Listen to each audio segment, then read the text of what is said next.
start with this offset orientation. Go right here.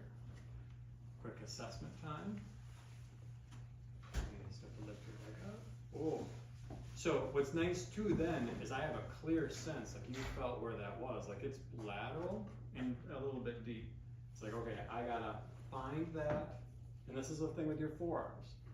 If you have palpate with your fingers, then just keep your fingers there, put your forearm right where they are, and swap them out. That's an angry spot. I'm gonna distract with some shoulder. So a little lift. Maybe a little better. Mm-hmm. Yeah. So remember, when they're activating, it actually feels better. So incorporating METs is kindness for a variety of reasons, including how it feels. Just let it go. You give a person a sense of control, right?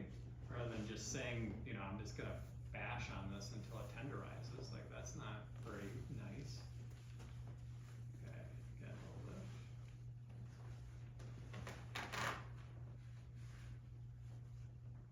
Slow it down.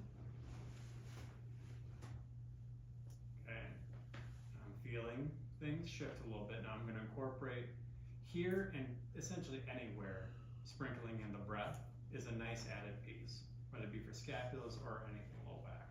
So little lift, okay, hold, big breath, and all the way out and let it down, nice and slow.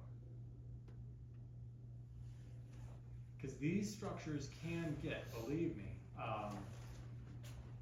if you've had low back stuff, you know how much it affects your breathing. It's like you're trapped, your muscles turn it into a back brace for a girl, right? Or set. And so it's bracing and control is trying to protect the spine. But that means that also those muscles are not lengthening for appropriate belly breathing. So there's ways to kind of, and if one, doesn't matter what started it, it could be bad breathing, cause the low back tension. Again, yep. And slow it back down. And incorporate the breathing that time. But if you're in pain, you're stressed. That's going to tend toward more sympathetic upper chest related breathing patterns. Okay, again, lift. And that was much more efficient.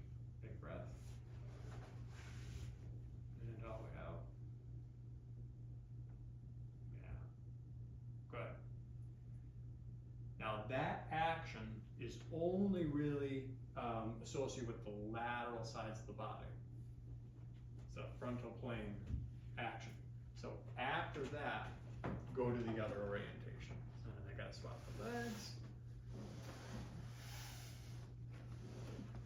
One option with these things regarding like how it could interface in your protocols, you could wait to do some of these until after the session's done, just over calling. It's like timing and stuff becomes an issue, but you know, having to swap the bolster around and everything, there's no reason why you couldn't just like assess it during the session and then afterwards save that 5 or 10 minutes and just do it real quick over clothing on the table or in a separate room.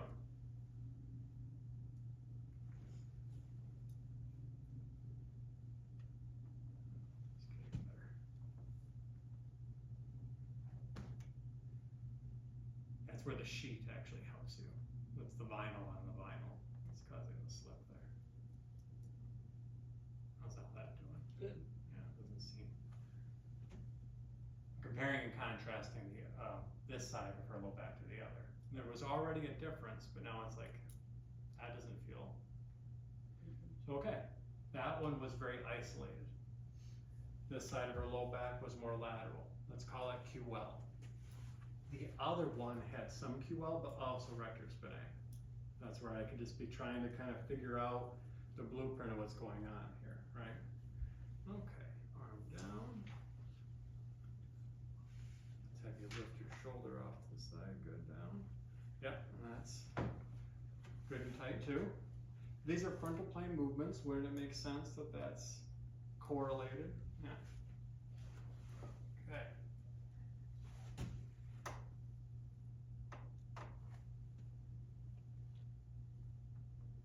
Self-oriented.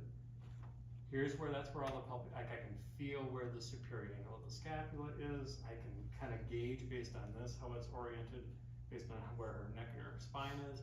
I know I'm on upper trapezoidal scapula. That'll come with time, I swear. Now, I'm gonna say okay, a little shoulder shrug.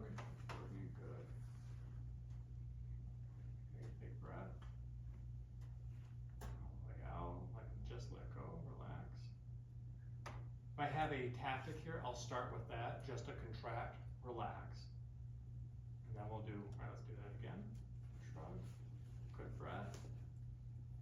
And then this time, as you exhale, reach for your toes, look for a nice stretch. I'm feeling for what's the distance this hand goes. Let go. Okay, again, shrug. Breath. And then with the exhale, reach. Good reach.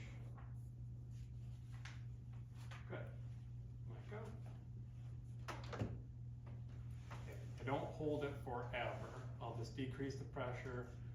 Go a little, and just shake the area out a little bit. Encourage circulation, all of that. Now it's going to be lift your arm off the side of your body. Good. That goes. Okay, again, lift. Good, down. And again. And down. I've done everything I can think of there. It's a good starting point. Part of what I want to encourage is here are things that work the most. Like they work most of the time, especially coupled in your regular just full body squishes. So start with the regular full body massage with maybe 1 or 2 interventions. See how things respond. If that's all you need to do, then stick with it until the improvements stop. And then start looking further and adding new pieces in.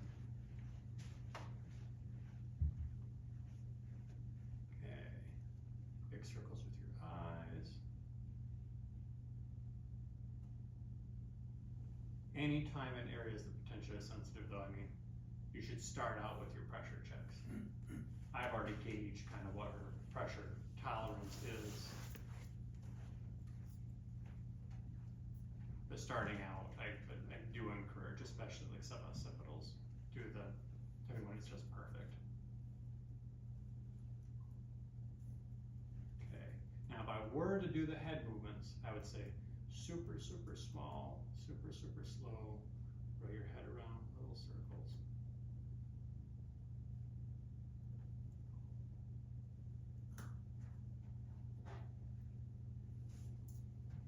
And good, let go.